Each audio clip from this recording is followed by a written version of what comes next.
Hi everyone, and thanks for joining us for this week's Chubby's Tip of the Week. I'm Shannon Brandyberry, Managing Editor of Motor Age Magazine, and I'm joined once again by Chris Chubby Frederick, the CEO of ATI. Chubby, is it harder to make a good profit on parts or on labor?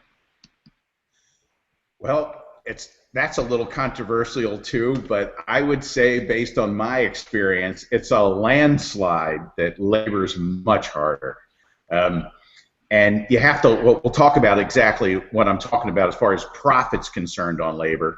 But if you consider labor, i.e. technicians or service advisors, labor has cell phones, smokes, walks around, and talks, and can get sidetracked into a million things. Parts, you buy it for $5, you sell it for 10. If it's a menu item and everybody knows what it should cost, you may reduce it down to be competitive in your market. But today, the computers take parts matrices and mark up all the parts, and most shop owners can make 50 to 60% on parts without a lot of difficulty. That's usually something that can happen overnight from a one-day event. Labor, on the other hand, is really difficult because you have to be able to bill out as many man hours as the techs on the floor of the shop.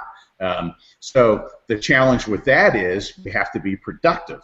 And when you start talking about productivity and you're looking at that technician's cost loaded with FICA, FUI, SUI, and all his loaded costs, we try to make 60% profit on labor with labor loaded. So with that in mind, it becomes a real challenge to make sure that a tech who's standing on the floor 40 hours is billing out 40 hours or more or less. It's very difficult, and it's not always the tech's fault.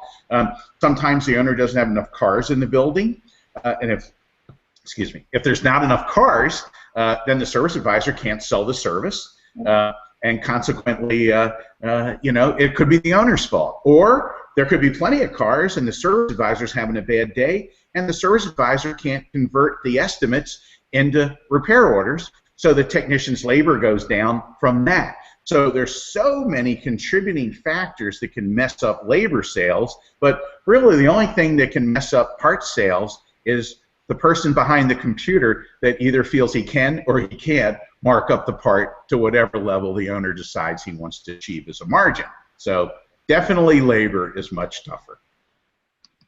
Well, it's always something fun to, learn about from you and, all the numbers and intricacies that today's owners face. So thanks again for that tip of the week, and we hope that everyone will join us next week for another edition of Chubby's Tip of the Week. Thanks.